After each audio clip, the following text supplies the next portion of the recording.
There was lavender paint drying on my knuckles when my mother called to tell me my daughter's adoption party needed to disappear. I didn't know that's what the call was about. Not at first. I was standing on a drop cloth in the smallest bedroom of my house in Portland, Maine, roller in one hand, phone wedged between my ear and shoulder, looking at a wall that had been beige for 9 years and was finally turning the exact shade of purple a 7-year-old had circled in a hardware store brochure with a red crayon. 6 weeks. That's how far out we were. A Saturday in May, 10 in the morning, Cumberland County Courthouse, the day a judge would say the words that made Poppy legally, permanently mine. 2 years of caseworkers and home visits and paperwork thick enough to stop a door, all of it funneling down to one date. Afterward, a backyard party. Folding tables. A cake shaped like a unicorn because Poppy had been very specific about the horn. Elena, honey. I need to talk to you about the 14th. My mother has a particular voice she uses when a decision has already been made and my only role is to receive it. Warm on the surface. Concrete underneath. I've been hearing it since I was 12, since the year my dad died and I got quietly promoted from child to staff. What about the 14th? Brooke's parents booked the yacht club for Tyler's engagement party. It's the only Saturday they could get before summer rates. And her family's flying in from Arizona, and honestly, sweetheart, it's one afternoon. Your little celebration can move. A party can happen any weekend. An engagement only happens once. I remember looking down at my hands. The paint was drying in the creases of my knuckles, settling into every line like the color was trying to become part of me. Mom.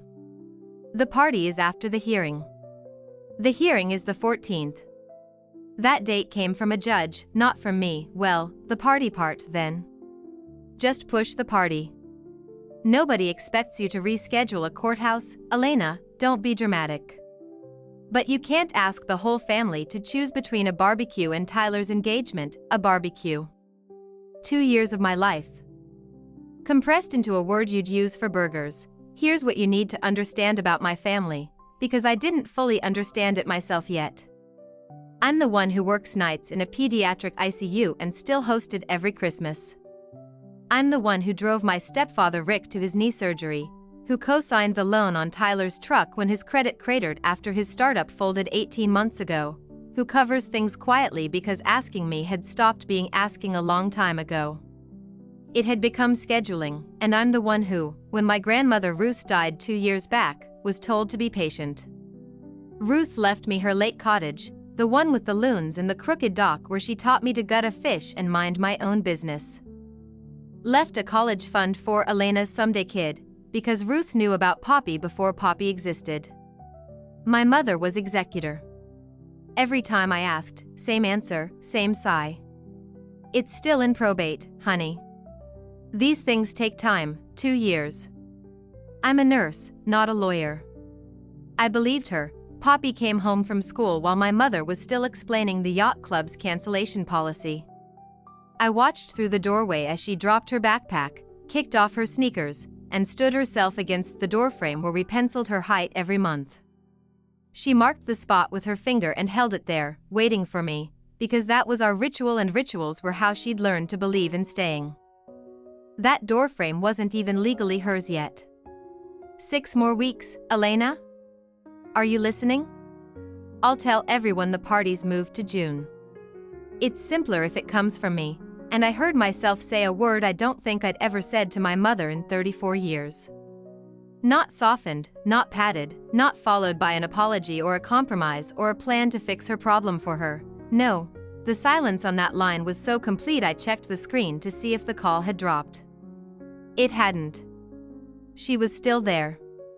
I could hear her breathing, could practically hear her recalculating, running the numbers on a daughter who had never once come back as anything but yes, the party is the 14th. I said, come or don't, then I hung up, picked up the roller, and finished the wall while my hands shook. The paint went on smooth and even anyway. 12 years in an ICU teaches you that much, how to keep your hands steady while something underneath you is quietly flatlining. I just didn't know yet what, exactly, had died. Or what I was about to find in its paperwork. For 3 days after that phone call, nothing happened. No apology, no follow-up, no acknowledgement that I'd said a word she'd never heard from me before. And I understood why. In my family, my no wasn't a boundary. It was weather. Something that would pass if everyone just stayed indoors long enough, so while they waited for me to circle back to yes. I sat down at my kitchen table one night after Poppy was asleep and did something I'd never done in my life. I made a list of everything I was carrying. It was longer than I expected. The truck loan I'd co-signed for Tyler after his app company folded 18 months ago and took his credit down with it. The auto payment that quietly covered my mother and Rick's homeowner's insurance, set up 3 years back during what she'd called a tight stretch that had somehow never loosened. The streaming accounts. The cell phone plan with 2 lines on it that weren't mine. The standing Sunday dinners I shopped for, cooked, and cleaned up after in a house where I'd stopped being a guest around age 12. None of it had ever been a favor. Favors get asked for. This was infrastructure. And infrastructure doesn't get thanked. It just gets noticed when it fails. I started with the guest list.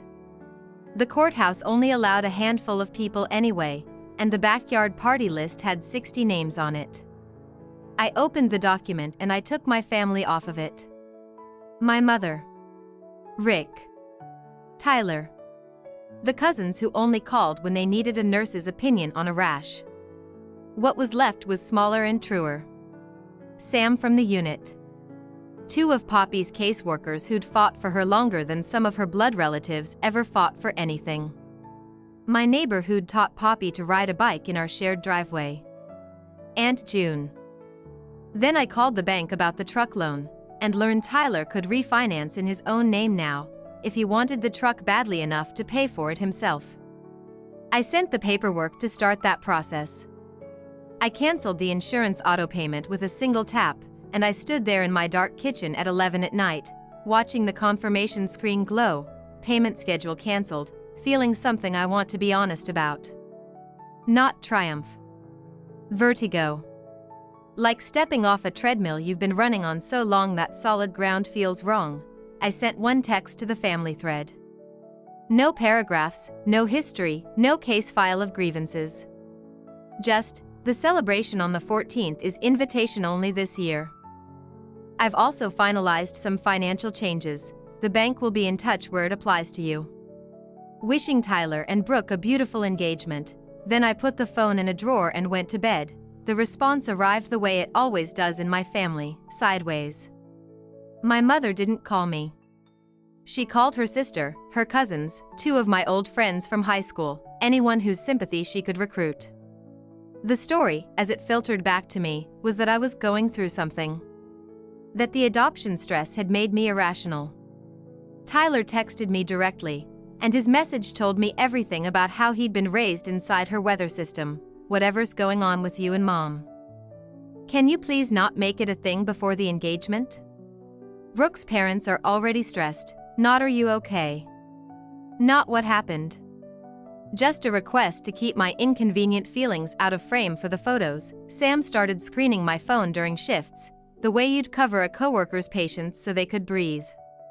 Your mother called the unit's front desk, she told me one morning, eyebrows somewhere near her hairline.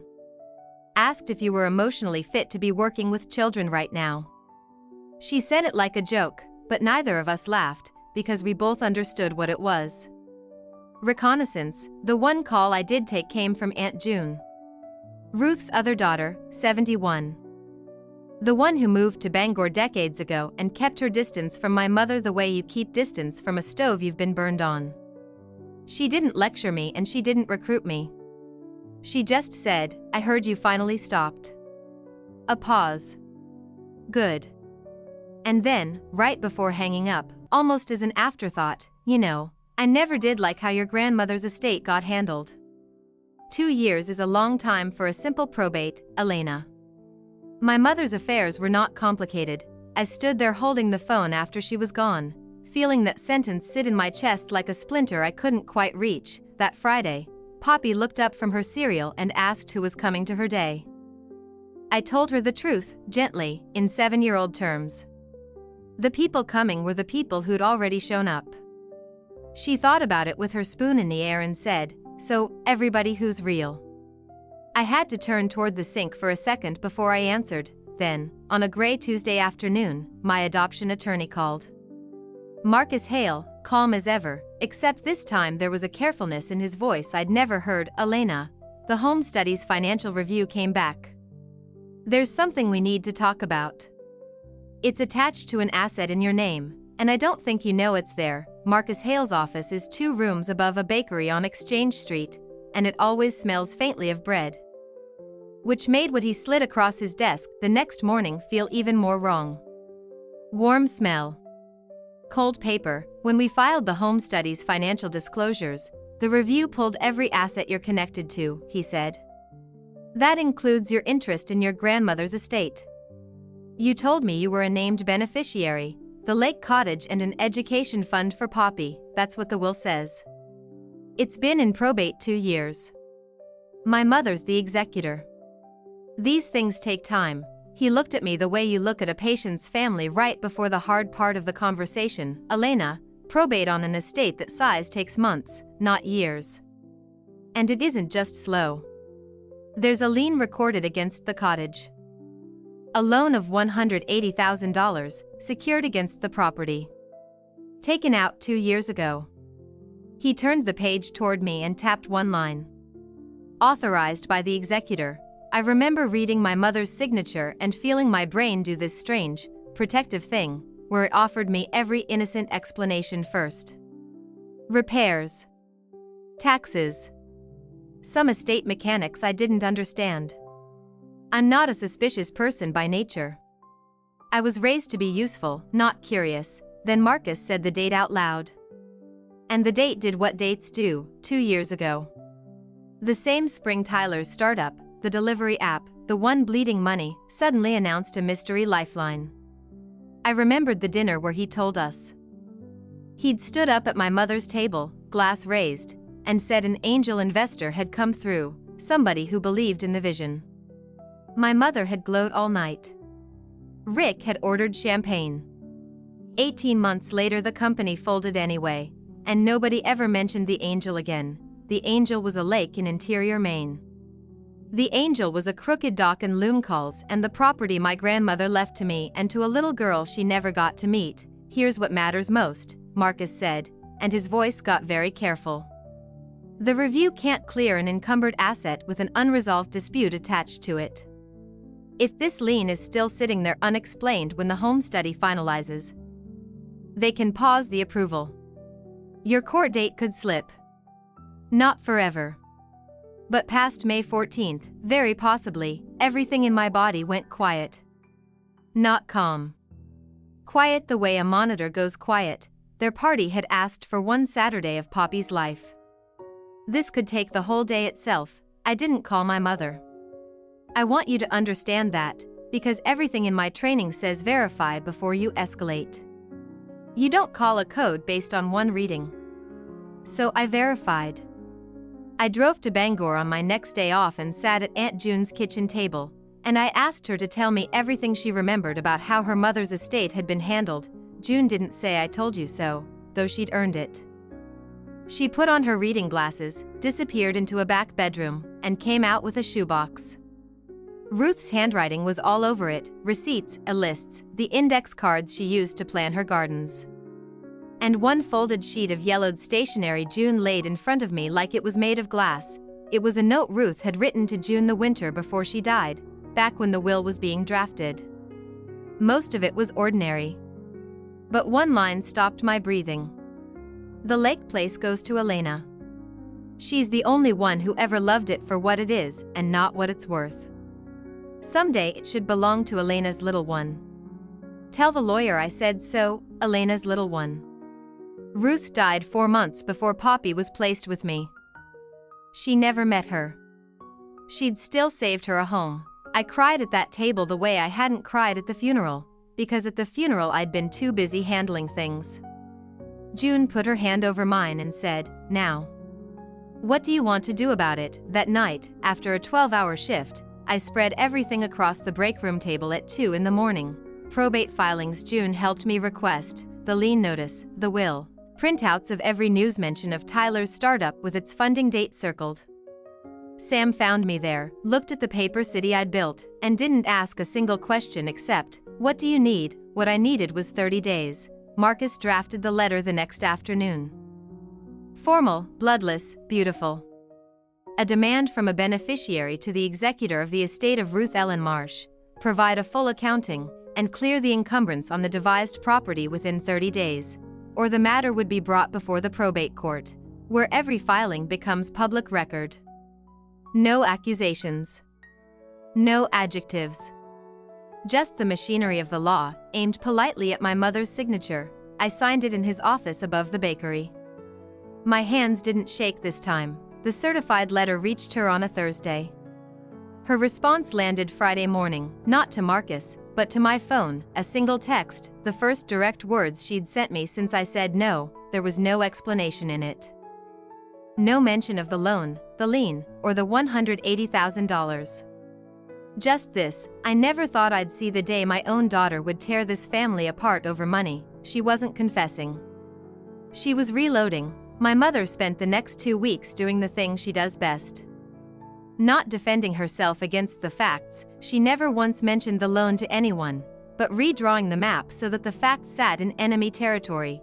The story that went out through the family phone tree was simple and effective. Elena had hired a lawyer against her own mother. Elena was threatening the woman who raised her, over money, while Grandma Ruth was barely 2 years in the ground. Elena was using that poor little girl as leverage to grab the lake property before the estate was even settled. Greedy dressed up as grieving. That was the version my cousins got, and it worked, because it was easier to believe than the truth. Nobody wants to believe the person who hosted their Christmases has been quietly robbed. It reorganizes too much. Cousin Beth, who I'd once driven through a snowstorm to sit with during her miscarriage, stopped replying to my texts. My cousin Danny sent one message: "Not cool, whatever this is, fix it."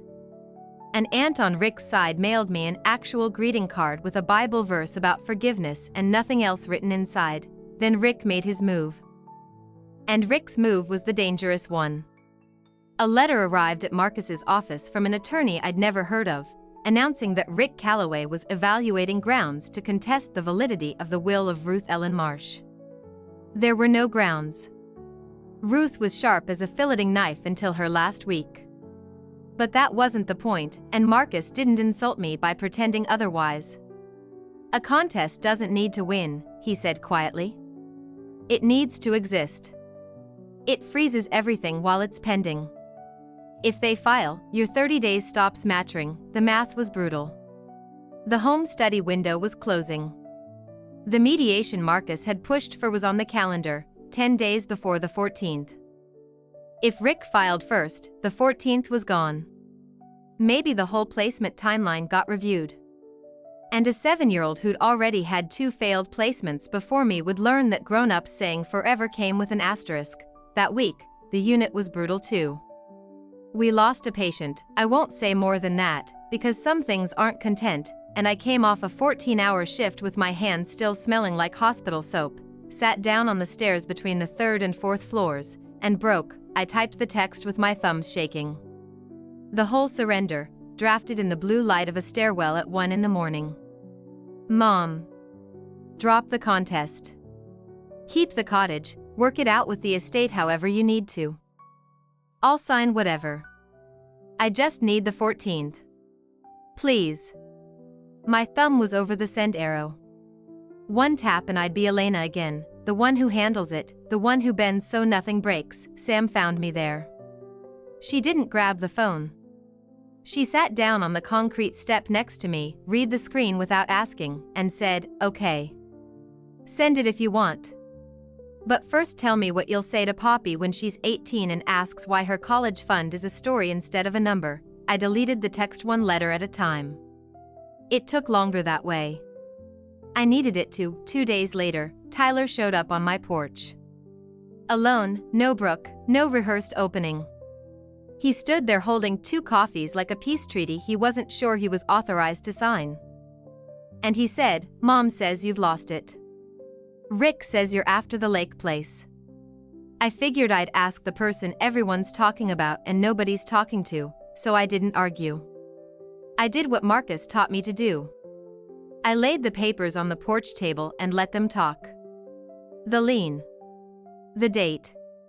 And next to it, a printout of his own funding announcement from 2 years ago, the angel investor, the champagne dinner. I watched my little brother read, and I watched his face do the math his life had been arranged to avoid. He looked at the loan date. He looked at his funding date. Back and forth, twice, 3 times, like the numbers might blink first. Then he set the page down very carefully. The way you set down something that might be armed, and said, mostly to himself, she told me it was a private investor from Boston. I never asked his name. A long pause. I never asked anything. That was the whole confession, and it was the truest thing anyone in my family had said in years. He hadn't known. He had worked very hard not to know. He stood on my porch for another minute, looking out at the street. He didn't defend her. He didn't defend himself. He asked one question, is the mediation date still set? And when I said yes, 10 days before the hearing, he nodded once, like a man filing something away, then he walked to his truck, the one I was no longer paying for, and drove off without telling me what he was going to do. That night, June called. She'd heard about Rick's contest letter, and there was iron in her voice I'd never heard before. Let him posture, she said. I've spent 30 years watching your mother tell this family her version first and loudest. Not this time. I've invited everyone to that mediation, Elena, Beth, Danny, all of them. If there's going to be an accounting, they're going to hear it read out loud, firsthand, in the room. She paused, and I could hear her smiling in a way that wasn't entirely kind. Your mother always did love an audience. The mediation was set for a Tuesday morning in a conference room on the 4th floor of a law office overlooking Monument Square. 10 days before the 14th. I'd worked a night shift that ended at 7, gone home, showered, and put on the gray blazer I wear to care conferences when a family needs to hear something difficult from someone with steady hands. I want to describe that room for you, because I'll remember it for the rest of my life. A long table. Bad coffee in a pump thermos. A wall clock with a second hand you could hear. And chairs, more chairs than a probate mediation should ever need, because June had done exactly what she promised. Cousin Beth was there. Danny. 2 aunts. Rick's sister. And, in the corner, looking like they'd rather be anywhere on earth, Brooke's parents, who had asked to come once the whispers reached Arizona. Because people about to merge families have a way of wanting to know what they're merging with, my mother arrived in her Navy funeral and lawyer's dress, with Rick beside her carrying a leather folder he never opened. She scanned the room the way she'd scanned every room her whole life, counting her audience, and I watched her realize, slowly, that this time the audience had not been assembled by her.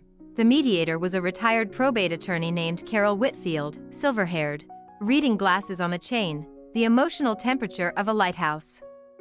She thanked everyone for coming. She explained that the beneficiary, Ami, had requested a full accounting of the estate of Ruth Ellen Marsh. That the executor had provided records under the demand, and that her role was to walk through them so the parties could reach a settlement without court. Then she opened her folder, and for the next hour, nobody in my family yelled, because there was nothing to yell at. There was only paper. The estate entered probate 26 months ago, she read. Principal assets, the decedent's residence, since sold, proceeds distributed. A lakefront property in Piscataquis County, devised solely to Elena Marsh, with an education trust designated for her minor child. And associated accounts. A page turned. The second hand ticked. 24 months ago, the executor obtained a loan of $180,000. Secured against the lakefront property, she let that sit. Then she turned another page, and did the thing Marcus had quietly asked her to do. She read the dates next to each other. The loan funded on April 11th. Records provided by the parties show a capital deposit into Marsh Logistics Technologies, in the amount of $175,000, on April 19th of the same year, 8 days apart. The room did the math at the speed of falling. My mother's hand came down flat on the table. Not a slap. A press. Like she could hold the pages still, hold the story still, the way she'd held every story still for 30 years. "There is context," she said. And her voice was calm, and for a second, I'll admit this, I felt the old pull, the childhood reflex that said whatever came next would be reasonable, and I would be the one apologizing by lunch. It was a bridge loan. An investment for the family. Tyler's company was weeks from a contract that would have paid it all back triple. I did what any mom. One word. Tyler's voice. He was sitting 3 seats down from her, and he hadn't looked at her since the dates were read. He was looking at the table, at his own hands, and when he raised his head, he didn't look like a 29-year-old founder. He looked like a kid who'd finally opened the report card he'd been hiding all summer. "There was no contract weeks away," he said quietly. "There was never a contract. And there was no investor from Boston." He turned to the room, to Beth and Danny and the aunts, to Brooke's parents in the corner. "The money in my company was Grandma Ruth's lake place. I didn't know that. I want that on whatever record this is, I didn't know. But I also never asked, and I think I never asked because part of me didn't want the answer." He looked at our mother then, and his voice didn't rise even 1 degree. "So don't say context. Say what it was." Nobody spoke. The clock ticked. My mother looked around that table for a single face that would hold her version, the way faces always had, and found Beth staring at the carpet. Danny staring at her, the aunts very busy with their coffee. Rick's leather folder stayed shut. Whatever contest he'd been threatening died right there, silently, because you cannot contest a will in front of 14 people who just heard the accounting read out loud. A stall only works in the dark. Brooke's father stood up first. He was polite about it, terribly polite, the way people are when they've seen enough. He said something quiet to his wife, nodded once to the mediator, and they were gone before the elevator finished arriving. Brooke didn't look at Tyler on the way out. "That's all I'll say about that, because it isn't my part of the story to tell," Carol Whitfield, unbothered. Moved to terms. The settlement came together in 40 minutes, because there was nothing left to negotiate with. The executor would repay the estate in full, the loan principal and its accrued interest, beginning with the immediate liquidation of the Florida timeshare and a transfer of her remaining share of the house sale proceeds. The lien would be satisfied and discharged. Clear title to the lake property would be recorded in my name, with the education trust restored for Poppy. My mother signed each page with a slight, precise hand, and I understood I was watching the exact moment her power source got unplugged. It was never money. It was never even Tyler. It was that she told the family's story. And the family believed it. Now the story had footnotes, and everyone had read them. When the last signature dried, she finally looked at me, directly, for the first time in months. And she asked the question she'd been building toward her whole life. "Well, I hope you're satisfied, Elena. Is this everything you wanted? You got the lake house." Every face at that table turned to me. Years of training in that room, in a way, everyone waiting to see if I'd shout, or cry, or apologize. I stood up, put my coat over my arm, and said the only sentence I'd come to say: "I didn't take anything, Mom. I just kept what Grandma gave Poppy. You're the one who took." Then I walked out. Past the coffee thermos and the ticking clock, into the hallway, into the elevator, out into the cold bright square, and I didn't look back through the glass to see what my family did next. For once, what they did next was not my job. The discharge paperwork moved through the registry faster than Marcus dared promise. On the Monday of the second week, 10 days later, his name lit up my phone while I was packing Poppy's lunch. "Title's clear," he said. "Recorded this morning. The review has everything it needs." I looked at the calendar on the refrigerator, at the red crayon circle Poppy had drawn around one square in May. 4 days to spare, the morning of the 14th, Poppy woke up before my alarm and appeared at my bedside fully dressed, purple dress. Mismatched socks she'd chosen on purpose, hair mostly brushed, and announced she'd been ready since basically yesterday. We ate pancakes we barely touched. She checked the refrigerator calendar twice on the way out the door, like the red crayon circle might have moved overnight. Family court doesn't look like the courtrooms on television. It's a small, bright room, and on adoption days the whole building softens. Our judge was a woman in her 60s who kept a jar of dinosaur stickers on the bench. The people in the gallery fit on 2 benches, and every one of them had earned the seat. Sam, who'd covered my shifts and guarded my phone and once talked me back from surrendering everything in a stairwell. Marcus, in the same tie he'd worn at every filing, which Poppy had privately named the lucky tie. My neighbor. 2 caseworkers who had known Poppy since before she knew me. And front and center, in a floral dress and her reading glasses on their chain, Aunt June, who Poppy, entirely on her own and without consulting anyone, had started calling Grandma June sometime in April. June never corrected her. June, I noticed, sat up straighter every time she said it. The hearing itself took 11 minutes. 2 years, and it took 11 minutes. The judge asked me if I understood that this was permanent, that in the eyes of the law Poppy would be my daughter exactly as if she'd been born to me. I said yes. My voice held until the word permanent, and then it didn't, and nobody minded. Then the judge looked over her glasses at Poppy and asked if she had anything to say.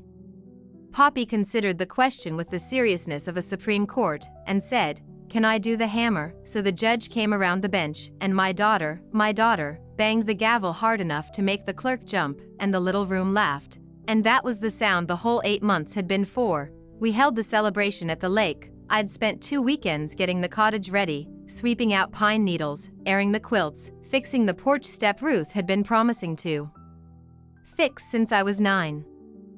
The water was still May cold, so nobody swam, but Poppy spent an hour on the crooked dock in a life jacket, feet dangling, waiting for loons with the patience of a much older soul.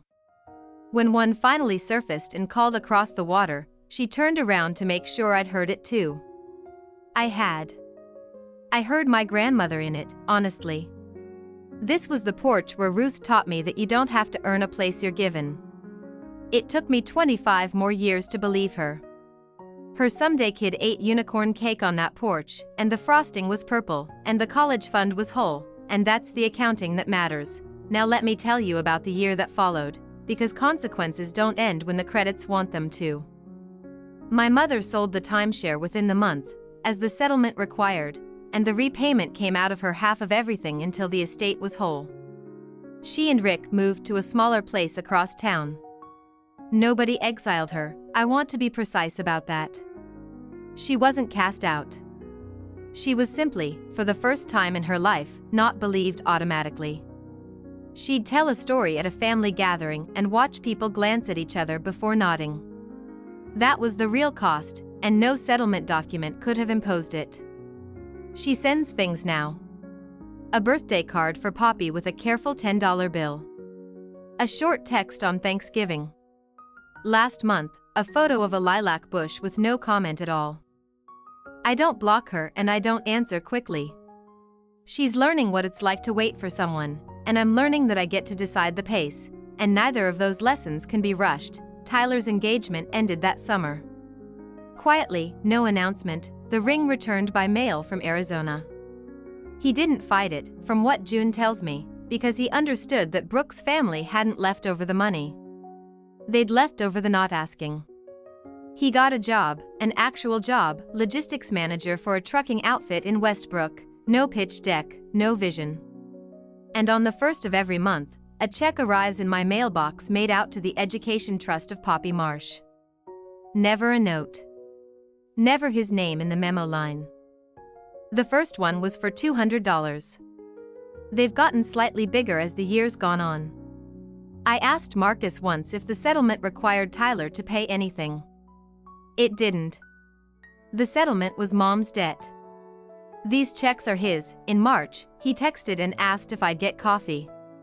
We sat in a shop on Congress Street for an hour, and it was awkward and careful and real. He didn't perform an apology and I didn't perform an absolution. He asked what Poppy was into. I said whales, currently, and reptiles, and a card game she invents new rules for whenever she's losing. He laughed and said that last part ran in the family, and for 1 second he looked like the little brother I used to build snow forts with. Before the house sorted us into our roles. We made no promises. We finished our coffee. It was enough for a start, and a start was all either of us could carry. Last week, Poppy stood against her doorframe for the June measurement. She's grown almost 2 inches since the pencil marks from before the courthouse, so this time she insisted we use ink. Because it's permanent, she said, watching me draw the line. Like us. She says things like that with no idea what they do to me, and then she asks what's for dinner. She keeps her backpack by the door, and clipped to the zipper is a keychain, a unicorn, naturally, holding a single brass key. The key to the lake cottage. Her cottage. Someday, exactly the way her great-grandmother wrote it on a piece of yellow stationery before either of us knew she was coming. She takes that key to school every day. Her teacher asked her once what it opened. My house at the lake, she said. My whole family fits there, it's a small key. It was worth everything it cost. And I've stopped needing anyone's permission, or anyone's apology, to hold on to what's ours.